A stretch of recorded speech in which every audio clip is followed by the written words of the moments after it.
From surprising guests, to forgotten memories, and burning stuff down, cause that's always fun. Hello, Magi here and welcome back to another episode of Interesting Touhou Facts, the series where I talk about facts from Touhou that I find either fun, unusual, or simply interesting. So without further ado, let's begin the Interesting Touhou Facts number 56. Number 5. So Yoshika, our non-decomposing healing-ass zombie, doesn't exactly have a personality as a Zhongxi. To be fair, the idea of a zombie having a personality sounds weird in its own right. But the thing is, whenever she's not under Seiga's control, she does seem to revert back to the personality she had when she was alive. She has been seen reciting poetry while staring into empty space. A zombie reciting poetry. That ain't exactly something you'll tend to see often, or ever for that matter. Her thinking patterns are like a forgotten age of computers. Even regarding conversations with the main characters, she forgot that she had a mistress and did not remember what she was protecting, and is therefore a considerably problematic way of thinking. When your brain is kinda mushed up, I can imagine thinking would be much more complicated. Number 4. Now Gensokyo is no stranger when it comes to parties. I mean, we had a game where parties were the essential theme for crying out loud. Visionary showcases that Gensokyo still loves to party. In chapter 2, you can clearly see the girls enjoying the flower viewing and getting drunk, like always. Good times, good times. Wait a bloody minute, something is off here. Right, why the bloody hell does that look like a soda bottle in Gensokyo? I feel like I'm off about something. Oh, that's right, Sumireko, what are you doing here? In case you missed it when you read this chapter, you can clearly see Sumireko chilling with the girls in Gensokyo. You may be asking how she's doing so. At the end of Urban, we learn she's able to travel to Gensokyo when she's dreaming. How appropriate. The cool part is that thanks to this ability, she's able to converse with the girls more often, and better yet, she's even shown up in Curiosity of Lotus Asia, meaning she's been hanging with Rinosuke. If you've read it, you know things gets more fun with Sumireko there. The series proves to you that even though you try to destroy Gensokyo by suicide bombing, you're still cool with the cast, for the most part at least. Number 3. Futo, you wouldn't know, is a cool yet ridiculous bro. Let me explain. So Futo is friendly towards humans, even going so far as to save them on occasion, but hostile towards yokais for some reason. Sanae 2.0 perhaps? Miko describes her as being a scaredy cat. You may be asking how bad this is. I'll let you be the judge of this. Her quote-unquote fear of Buddhist statues led to her burning them and temples, can't forget those, down to the ground as the head of the Monobe clan. Wow! You really fear those statues, alright? Just a quick reminder, if you're afraid of something, just bloody burn the shit out of it. It gets better. When Miko told the other girls in Symposium about Futo, the girls were like, what the fuck?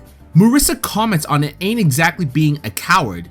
And Byakuren's like, I better refortify that shit before Futo busts over and burns the place. I'd agree. You probably want to be working on rebuilding your place before Futo shows up. Number 2. If you looked at Nue's theme song, it's called Hien Alien. Now what's significant about it that I pointed it out?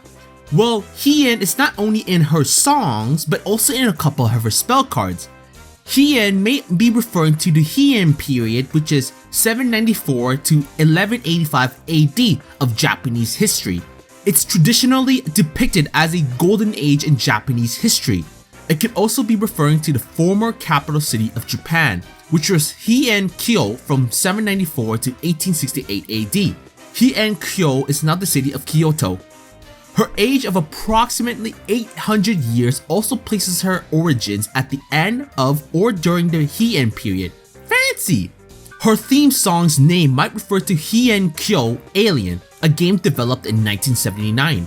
The bass line on the first part of her theme music is borrowed from UFO, the best hit song of Pink Lady, I'll first play Nue's theme, then Pink Lady UFO.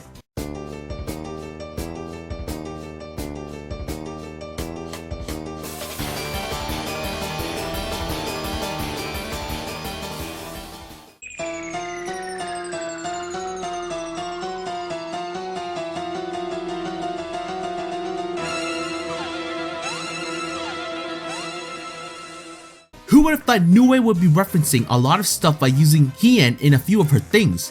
Number 1. Remember last episode how I talked about a being trying to kill Seiga and how she cleverly escaped its trap? I mentioned her ability about walls, but I clearly didn't go a thorough talk about it. So Seiga's ability is to pass through walls. Her ability doesn't function by making her intangible. Instead, she uses her hairpin to physically cut holes in walls, which disappear after a while. Walls don't need to be vertical, and she can use her ability on the ground to create tunnels. Walls made of soft materials appear to be more difficult for her to pass through than hard ones.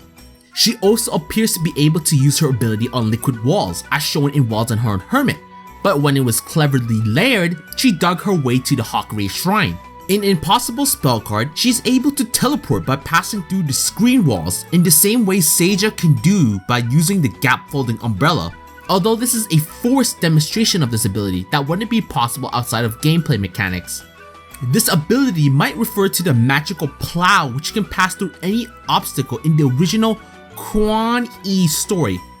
In the story, the plow was given to Hyo Hwan by a passing Taoist, and Hyo Hwan proceeded to use the plow to open a wall in Quan Yi's chamber so he could have a good look at her, which eventually led to their marriage. When Quan Yi became a hermit, Hyo Hwan used the plow again to bring her back when Quan Yi's father tried to lock him out of their mountain. Another reference exists in Volume 1, Chapter 15, Taoist Climbing Mountain in Vain, where Wan temporarily gains the ability to pass through walls. Although the main theme of it, however, his inadequacy for becoming a hermit due to the lack of patience. It appears that the ability to pass through walls has not been a unique thing only to Seiga. Regardless, it's a nifty ability. Though I'd rather have Yukari's ability, to be honest. That seems super broken compared to Seiga. But yeah, hopefully you guys enjoyed this episode. Which facts were your favorite? Do you think it's cool that Sumireko's been chilling with the people of Gensokyo? Would you trust Futo not to burn your house down if you had a Buddha statue?